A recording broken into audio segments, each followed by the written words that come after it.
Old pie. By Curtis Long. The big oven was heating, filling the pin-neat kitchen of the bakery with the warm spicy odors Rip Campbell loved. A gleaming kerosene lamp, tied to a rafter, lent its own bright cheer to the room. Rip whistled to himself as he tilted the big, highly polished pot and whipped more batter for Arthur Crenshaw's wedding cake. It was taking much batter, and it would strain the capacity of the oven to bake it. The cake would have to be a big one, for every soul on Hector Flats would naturally be on hand for the wedding of Penny Bishop and Arthur Crenshaw. Rip Campbell had saved this night before the wedding specially to make the cake. After the shop was closed he would have all the time he wanted to bake the many layers, smooth on the icing and fix the colored stripes and rosettes just as he wanted them to be. Arthur and Penny did not know about the cake. It was to be a surprise, quite as if anything could add to the happiness of the coming day for them. The stocky, flour-whitened baker smiled to himself as he whipped with underscore his big beater. It would only show Arthur again that Rip Campbell could never forget. It might also make up a little for the fact that Rex Gold would not be at the wedding. Something on the back porch drew Rip's eyes turned toward the kitchen door. He did not want to be disturbed. Yet even his closest friends seldom visited him at night. It must be important. Rip went to the door to investigate. A man stood there uncertainly, a pretty poor specimen such as sometimes came to Rip's back door to beg for a handout. He seemed frightened for he drew back into the shadows as the yellow light fell across the porch. Then suddenly he bolted past Rip into the kitchen. "Shut the door quick, mister." Rip closed the door and turned, his round, ruddy face wearing a frown. "I don't want you in here." "What do you want?" "Mister, you got to hide me. Just a little while, then I'll skin out." "Why should I hide you? If you wanted food, then you would be hungry and I would give it to you. But if you want only to hide, it is probably because you have done something and you should be found." "I ain't done nothing, honest, but they'll kill me." "Kill you?" Rip lifted his eyebrows. He could not understand the violence that was always breaking out in this land. "Maybe you had better tell me why, then I will decide whether I want to help you." The drifter had moved to a darkened corner of the kitchen. He could be of any age, Rip decided, a wasted, spineless creature such as swirled in the back eddies of life. He began to jabber. "I found this Jasper laying there in the dry wash. He was shot in the back. Honest, I didn't have nothing to do with it. But I was hungry and burning up for a drink. So I frisked him, but he didn't have nothing on him. All I took was the ring. Then I played the fool, mister. I tried to trade it for a drink in the saloon up the street. That barkeep sure looked like I'd hit him in the face with a dead cat. He grabbed the ring and hightailed it for the back room. And I lit a shuck. What makes you think they would want to kill you?" "Mister, I know when I've busted in on somebody else's whizzer. If you'd seen that Jasper's eyes pop. That ring wasn't worth much. Looked like somebody'd beaten it out of a dime." "What's that you say?" Rip cried. It came all together, the crash of a gun outside, the splintering of glass, then the sight of the pitiful creature dying. He slid limply to the floor, blood welling from his temple and gushing from his nose. Rip plunged through a near door into a dark storeroom. Horror filled him, not for what had just happened, but for what he realized must have happened previously. That would be Arthur Crenshaw's ring. Rip knew it with mounting alarm, for he had made the ring and given it to Arthur. And this drifter had said he took it from the body of a man shot in the back and lying somewhere in a dry wash. Rip was rocked with concern. Everyone in town knew that yesterday Rex Gold, 3 days drunk, had sent a challenge to Arthur. Everyone had laid that to jealousy and liquor and lack of self-control. Rex and Arthur had been friends and partners on the big RC spread until they split over Penny. Rex had known Penny first and figured that Arthur had double-crossed him. But why had the barkeep over in Buffalo Creed's Silver Steer Saloon acted so strangely at the sight of Arthur's ring? Rip lifted fingers to stroke his stubborn chin. His direct mind went with unerring instinct to the most plausible answer. Buffalo Creed knew all about Arthur's accident. He would not have been alarmed if he thought Rex had done it. He probably had been fearful suddenly that the drifter had seen more than he actually had. He or one of his henchmen had shot the drifter through the window. With a shock Rip realized the danger to himself. If he was right, Creed would not know how much the drifter had told him. Creed would be after him, just as he had gone after the drifter. But the more urgent thing was Arthur Crenshaw. Had he been dead when the drifter discovered him? How long ago had that been and where was the dry wash? Rip Campbell was a gentle man, and in the Switzerland he had not seen for 5 years men had lived for peace. Sometimes others had been deceived by that and emboldened, only to discover that the placid Rip was not a coward. Aware that even now Creed might be seeking his life, Rip slid swiftly across the kitchen, looking down as he passed the dead drifter. He went out through the front of the bake shop, shedding his apron and getting his hat and coat on the way. It was late, but merriment was unabated in the Silver Steer. As it is the world over, in Hector Flats a wedding was the occasion for prolonged revelry by friends and enemies. Many of the men in the Silver Steer were no friends of either Arthur Crenshaw or of Rex Gold. These were Buffalo Creed and his hardcases and the handful of cattlemen who trailed with Creed. As he thought about Arthur's wedding, a hard lump formed in Rip's throat. He could not help thinking of that night 2 years before when Arthur had won his eternal gratitude. Marlena had been living then, Rip's wife. And that night, bitter and stormy as it was, her time had been at hand to give Rip his child. Doc Sperry, on a call into the Taninos, had been stormbound there. As night drew in upon the town, the storm's increasing ferocity coupled with Marlena's suffering to create in Rip an unbearable concern. Word of Marlena's plight passed through the town, and it was Arthur Crenshaw who quietly left a game in the Silver Steer, got his horse from the livery and rode away through the storm. It was not Arthur's fault that when he and Dexbree reached Rip's porch in the first streaks of dawn Marlena was gone. The town wives had been unable to help her, for Marlena was ever as fragile as she had been beautiful. Later Rip had made Arthur the ring and given it to him, and though no word was spoken a pact of friendship had been sealed. Rip Campbell supposed it was too late to help Arthur now. Yet there were many things he could do, and he would do them gladly. He thought of Penny, with the lump in his throat aching. She had made her own choice, and she had chosen well. Those two had been on the verge of great happiness, such as Rip and Marlena Campbell had known. He moved down the street toward the hotel. Eastward a few stars stood above the Taninos, brilliant in the spread of sable sky. Here and there saddle horses loomed out of the darkness as Rip passed the hit tracks. The only sound was that from the Silver Steer. At the end of the second block Rip turned and climbed a pair of stairs to the high veranda of the hotel. Rick Sleets was half asleep at the pine board desk inside. "I want to see Rex Gold," Rip told him. "Is he here?" "In 212, if you can wake him up. He's stinking drunk." Rip climbed to the second floor. There was no response to his knock and, trying the knob, he found the door unlocked. Rip stepped inside. He struck a match and lit the table lamp. The room was stuffy and he quickly opened a window. Rex Gold lay skewed on the bed, dressed and filthy, his head lolling. It was a shame to see him so, for he was a handsome man and clean when he was sober. Rip shook him. "Rex." It did no good, and Rip laid several stinging slaps on Gold's unshaven cheeks. Gold grunted in protest, but finally his eyes opened. Presently he mumbled. "Shoo, Rip. What do you want?" His reeking whiskey breath lifted to Rip's nostrils. "You must listen," Rip said.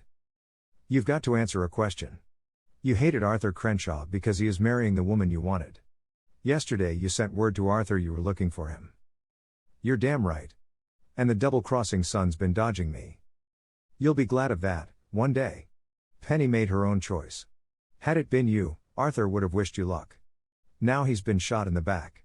Did you do it?" "What's that, man?" "Arthur's been shot in the back. Bushwhacked, you call it." "And you think I done it?" "Why, you." Gold tried to lift himself upright, his bloodshot eyes blazing. Alcohol had sapped him.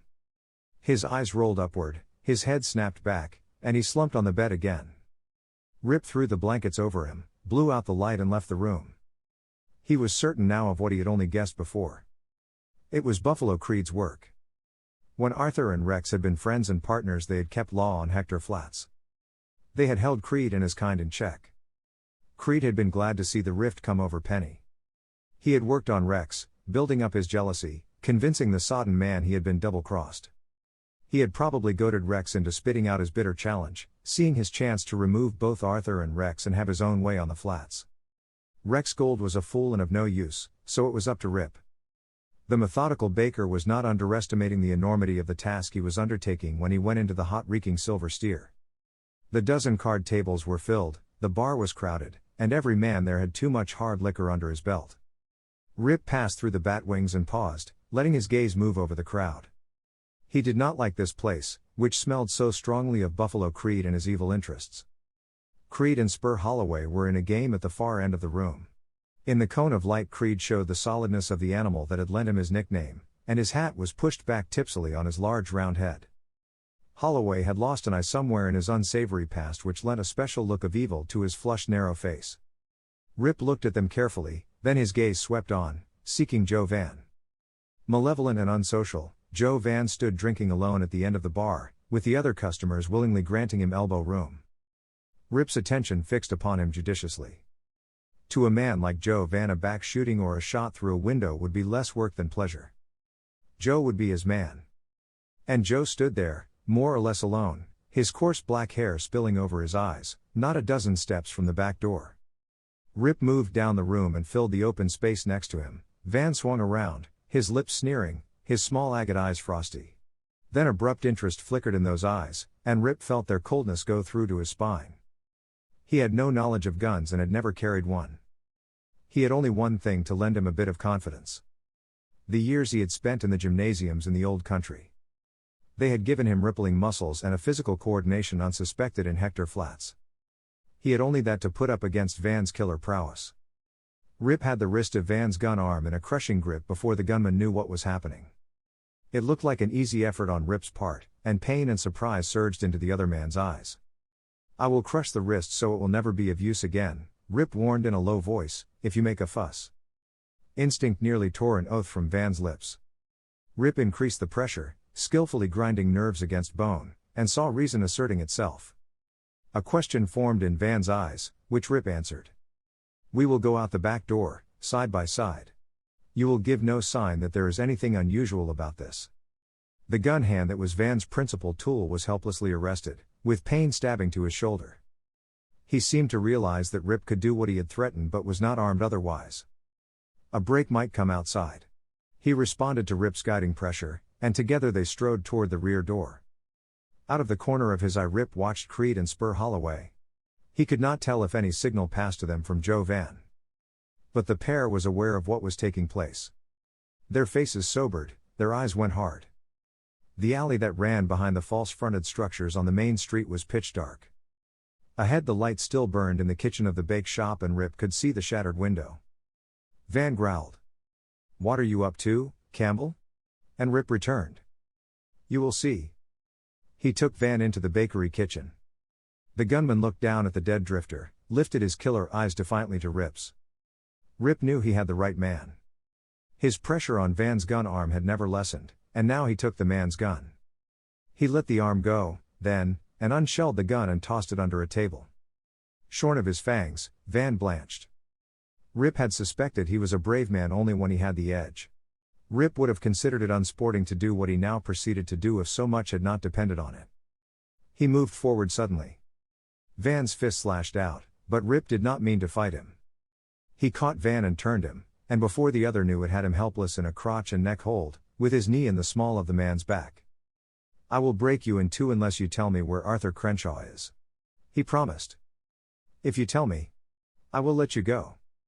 Joe Van threshed helplessly and unintelligible curses broke past the constriction at his throat. Slowly Rip increased the pressure on his spine, knowing that few men could endure the awful feeling of their backbone being pulled apart. He had learned this trick well, in the old days at the gymnasium, as a means of self-defense. He applied a slow, mounting strain, then abruptly loosened his elbow clamp on Van's throat. The man had had enough. "Washburn's Gulch, damn you," Van gasped hoarsely. "Where the Boomtown Road crosses it. About a mile beyond Johnson's. I'll get you for this." Rip smiled in grim satisfaction. He knew the place and could find it, even in the dark. He set Van down on his feet. Hatred sprung into Joe Van's eyes as he massaged sore muscles. "You'll never get there, Campbell.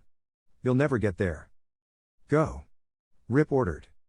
"You ought to die, but I'll keep my promise. Get out." With a poisonous look, Van spun and darted through the door. Rip moved swiftly, knowing the alarm would be carried directly to Buffalo Creed. Creed would be convinced now that Rip knew the truth and he would want Rip Campbell's life. Rip blew out the lamp and slipped through the front way again. He was grateful for the shrouding darkness and the cow ponies strung along the hitch racks. The first streaks of dawn were seeping into the sky over the Taninos when Rip reached Washburn's Gulch. He had ridden hard, but he was neither horseman nor plainsman, and twice he had lost his bearings. Perhaps it was well, for if the more expert Creed had decided to lay an ambush somewhere along the way, it would have been easy. He stopped just short of the long dry wash that the trail threaded, fearing a trap might have been laid for him there. He left the spent roan in a thicket and proceeded on foot up the eastern cut bank, pausing frequently, carefully probing the way ahead before he moved again. He reached the far end, and a bewildering disappointment rose in him. There was no sign of Arthur Crenshaw. He crept into a stand of jack pine, and abruptly a voice said, "Stand, hombre. And lift them arms." Relief surged through Rip. "Arthur," he shouted. "It's me, Rip Campbell." Though Arthur Crenshaw was still alive, a glance told Rip the young rancher was in a bad way. He had propped himself up under a tree, and a six-gun lay across his lap. His shirt was stained with blood and his cheeks and eyes were gaunt from the draining. Yet a trace of his old smile flickered over his lips. "You doggone cookie wrangler," Arthur gasped. Rip ripped up his own shirt, which was always scrupulously clean, and bound Arthur's wound. The bullet had gone into Arthur's back under the short ribs, well away from the spine, and probably it had missed the lungs, or Arthur would not now be alive. It hurt Arthur to talk when he gasped out the story. He had no idea who had bushwhacked him. He had regained consciousness during the night and crawled into the brush. His horse had spooked. Arthur had been unconscious much of the time since, too weak to try to reach a ranch. "Any one of several men might have done it," said Arthur. "Rex Gold made gun talk," Rip pointed out. "You think Rex would bushwhack a man?" demanded Arthur. Rip sighed. "For enemies, you are a strange pair." He decided that he would have to ride back to John's sons and borrow a buckboard. For now that he knew Arthur was still alive, he was going to get him to the doctor as swiftly as possible, creed or no creed. He did not tell Arthur about that. Arthur Crenshaw had enough to endure on this morning of his intended wedding day. Rip was on the point of mounting to start for Johnson's when he heard the telltale drum of horses' hoofs. He knew without seeing them that it would be Buffalo Creed and his riders. They must have come here in the darkness and, failing to find Arthur, guessed that somehow Rip had beaten them. Since then they must have been scouring the country between Washburn's Gulch and town, hoping to flush their quarry. Rip hurried back to Arthur and told him all he suspected. "I reckon you're right, Rip. Creed knows you'll tell me what you know. They'll try to kill and hide you. Me, too, when they find Van's aim was a little off last night. Prop me up and find yourself a hole, boy. Maybe they still won't find us, Arthur." Yet Rip entertained no such hope, and he knew Arthur did not, either. Creed must have grown aware that they were still in the vicinity of the wash, or why was he returning? They would go over the site with a fine-tooth comb. Rip's throat grew dry while he waited. Presently he saw 5 riders break over the distant, morning-washed rise. It would be Creed, Holloway, and Van, with a couple of reinforcements. There was no time to move Arthur to a better hiding place. The party thundered into the wash and down its length and back again. They dismounted, and after that Rip could not see them without exposing himself too much. Arthur had examined his gun and laid his ammunition belt close by. Arthur did not look afraid, and suddenly Rip wasn't either. He was only baffled, not knowing what he could do to help. Arthur put the seal of doom on their predicament. "In the light they can see the blood I spilled. They'll follow it straight to us." Muscle knots appeared on Rip's big jaw. So be it. He had set out to bake Arthur a wedding cake, and here he was beside Arthur, facing death. Everything depended on Arthur, but Rip would do what little he could. Sound told him that men were moving toward them. Rip rolled up rocks to make a fort for Arthur and helped him turn onto his belly behind them. Arthur grinned, and Rip smiled back. "It was not so bad, when you were with your friend." Rip stretched out beside Arthur. If Arthur went first, he would take the gun and do the best he could while the thing lasted. It became apparent that Buffalo Creed intended to get it over with as quickly as possible, for this was an inhabited section and there was danger of somebody happening along. Rip had no hope of that, but Creed did not intend to risk it, for abruptly gunfire opened in the thin brush ahead. They were skulking from tree to tree, on 3 sides. Rip groaned involuntarily. Then the movement ceased. Arthur Crenshaw was not kicking about the odds.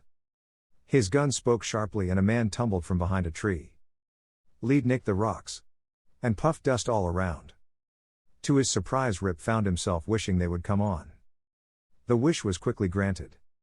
Creed's men surged ahead, growing careless of cover in their confidence. Rip did not know what instinct moved him, but suddenly he was on his feet, refusing to be shot down without a fight. Then he saw Joe Van, coming in from the left. Rip surged across the intervening space, and the surprise of his move checked the gun in Van's fist for a split second. Then it spoke, a mite too late, and though Rip felt a searing burn run against his side, he kept going. He collided with Van with terrific impact. Van struggled with his gun, and for a second Rip expected it to explode in his face. Desperation lent him speed and power.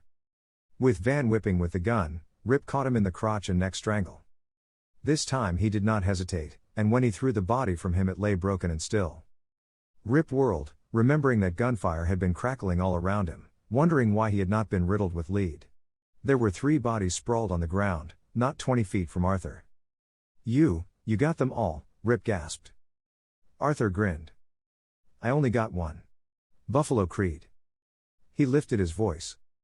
"Come out, Rex, you lead slapping galoot." Rex Gold emerged from behind a tree and walked toward them. His eyes were bloodshot, his clothes rumpled, but he looked steady. His jaw had its firm thrust again. "I knew it was you," Arthur said. His eyes were shining. Gold would not meet those eyes. Rip understood. When a man harbors hatred, however wrongly, it is not easily forgotten. "I was sure stewed when Rip told me you'd been bushwhacked," he mumbled. "The loco son figured I'd done it.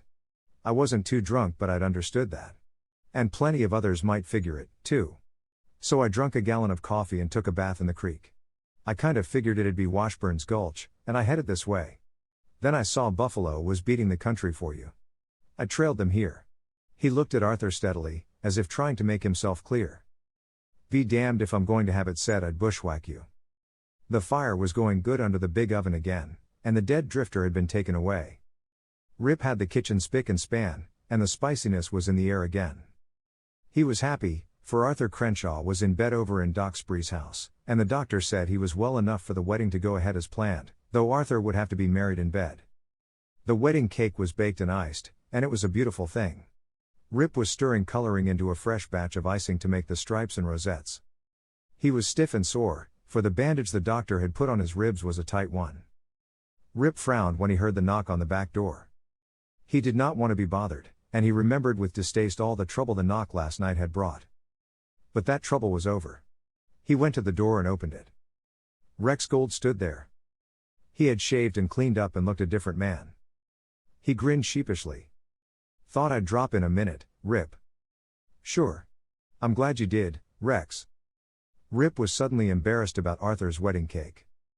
Rex had saved Arthur's life, but that did not alter the fact that Arthur was marrying the girl Rex had hoped to have. He had made that plain, up there at the wash. Rex looked at the cake. "It's real pretty, Rip." Rip beamed. "Wait until you see the rosettes, Rex, and..." The little bell rang, warning Rip that there was a customer out front. It was old Jake Cushman who, after he had bought his daily loaf, always wanted to rabble the town's affairs with Rip. It was 5 minutes before Rip could get back to the kitchen. Gold was gone. Rip looked at the cake as he came across the room and he swore under his breath. Rex had ruined it. But no. As Rip stood over it, he saw that Rex had decorated it far better than Rip Campbell might have. At least Arthur would think so. The colored icing had dripped and the letters were crude. But on top of the cake Rex had printed, "Good luck, Johnny. The end. Can I send you Wrangler for free?" More work by the author.